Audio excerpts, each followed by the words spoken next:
Dan Illman, Mike Beer, race number 5 at Belmont Park on Friday is the Grade 3 Bed of Roses Invitational. $250,000 for older filly and mare sprinters. You can bet the entire Belmont Stakes Racing Festival with a bonus with DRF bets. Use your mobile device, get a 10% exacta winners bonus on every race, Thursday through Saturday, the Belmont Stakes Racing Festival. Learn more at bets.drf.com. Let's meet the field of fillies and mares getting set to step 7/8 of a mile in the Grade 3 Bed of Roses Stakes. And Mike, you got your choice. You could take the horse coming out of the Skip It Stakes, Shalone, who we all know has credentials. Second in the Breeders' Cup filly and mare sprint last year, multiple stakes winner. Or you could take the horses coming out of the Vagrancy Stakes, led by Pacific Gale. Both Beyer and Timeform US prefer the latter race from a speed figure standpoint. Yeah, that race came back with a nice solid figure. Shalone's race, you know, where she was off the layoff against a field that she just had right over a barrel in there. I sort of understand why it only came back at 91. She didn't really have to do that much running in there. She was just a lot better than those horses. I think that the New York race, that one's maybe a little bit tougher to decipher. There was no real pace in that race. Separation of Powers, who was the big favorite in there, was off the layoff and didn't break that sharply in the race. So that race isn't that easy, I don't think, to really get behind. But you know, either way, I think in a lot of ways, I think Shalone might be the horse to beat in here.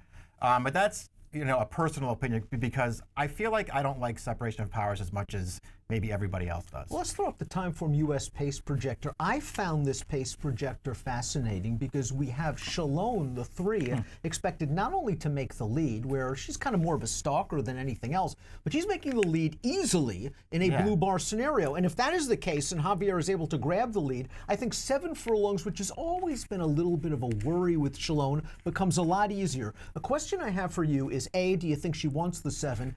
B, last time out she did run a 91 Beyer off the layoff. Some folks may think she can build on that. Yeah. I think there are a lot of other handicappers that they'll think she's probably a Beyer, a 91 to 93 Beyer horse. I think I kind of agree with you. I don't know that how much more improvement she has in her. That pace scenario, if that's how it plays out, will help her. It's interesting though, because there's not, you know, a ton of pace in this race, and Shalone, especially since Castellano's taken over for her last 3 mounts, he's perfectly happy to take up a tracking spot with her. He doesn't really send her from the gate, but when you start going through this field from top to bottom, it might not be a bad idea for him to come out of there running and try and make the front in this race, because if he doesn't go, who else is going? I think Separation of Powers has to be aggressive out of there for Jose Ortiz. We know she does have some speed. She has sat it in the past, but I think she's going to be closer than the pace projector expects. Separation of Powers, they tried to stretch her out last year in the Cotillion. That did not work out. She was running against top horses like Monomoy Girl and Midnight Bisou. She came out of that race with an ankle chip that needed surgery, and that was the reason for the elongated layoff. Listen, she might have been a short horse off the bench last time out. I expected more.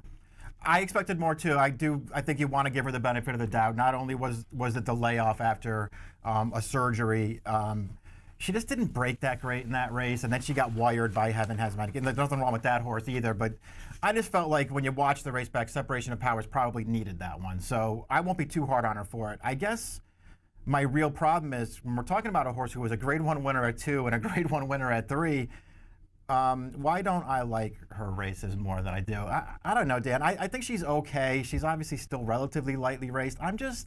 I'm not a huge fan. I think she's going to be the favorite in this race, and I feel like I just want to take a chance to beat her in this spot. Pacific Gale doesn't win very often, but she's always right there at the wire. She arguably has had a career year in 2019 without reaching the winner's circle for John Kimmel. She came close in the Vagrancy last time out, and she got wired. She had to overcome a situation where maybe the pace was against her. All in all, she did have a very nice trip in that race. 2 back in the distaff, she popped a big Beyer. Heck, she ran to Come Dancing, who just popped a supersonic Beyer that day. Absolutely. Pacific Gale does have tactical speed. It's not like she's going to be outrun in the early portion of this race. She's just not a win machine, but you know the price will be right again. Yeah, I wonder if it will. I guess that's the only real drawback for me is, you know, what price do you, I guess the question is, what price do you want on her? Because is she in the best form of her life? Yes, she is. Has she been running pretty well against some good horses? Yes, she has. I thought she ran really well last time. The trip was a good one for her, but I liked the way that she was finishing in there. But she wasn't a very big price in that race. I don't see how she could be any bigger price in this spot. She was 26 to 1 before that. She was 44 to 1 when she was second before that.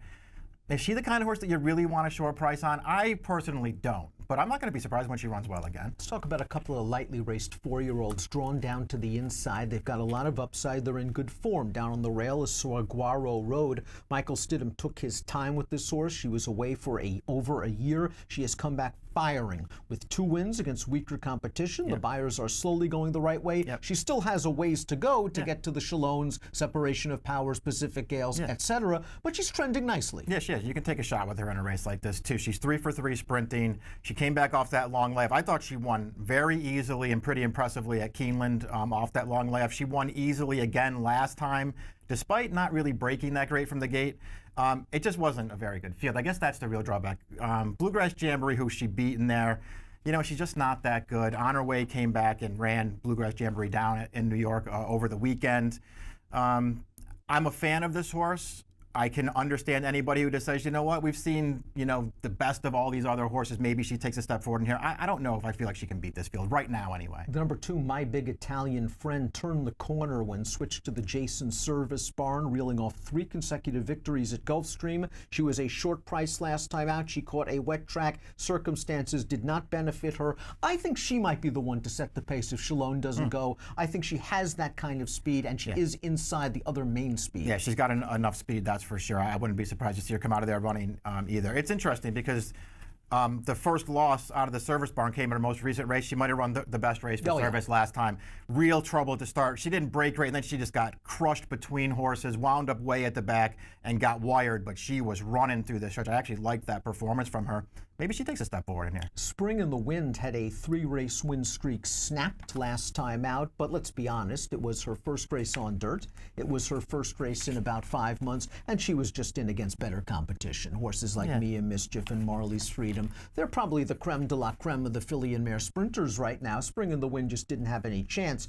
She kind of ran her synthetic race, however. She's going to have to do a lot better. Yeah, another horse who, in that last race, she broke from the rail and Humanitas Staff, did not get off to a good start and just was no real factor in that race. It felt like, even with the poor start, that she was just overmatched in that race, and she might be overmatched again. Let's take a look at our top selections for the Grade 3 Bed of Roses Invitational. Mike and I will be out at Belmont on Friday, and if you see me with both hands wrapped around his throat, it's because Dawn the Destroyer has scored for you at a nice price. Not that I'm not happy for you when you pick a nice winner, but because I've been chasing Dawn the Destroyer in vain in her last few starts. I looked at the pace projector of this race. I was a bit discouraged by the pace projector of this race, but I guess getting back to 7 works in her favor.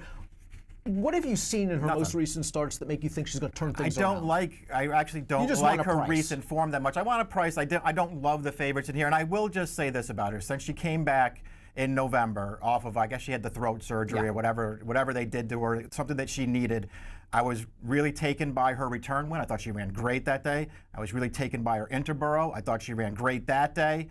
Her 3 starts since then I don't love. But the Fritchie, you know, sort of down inside the entire way. I don't think that was an ideal trip for her.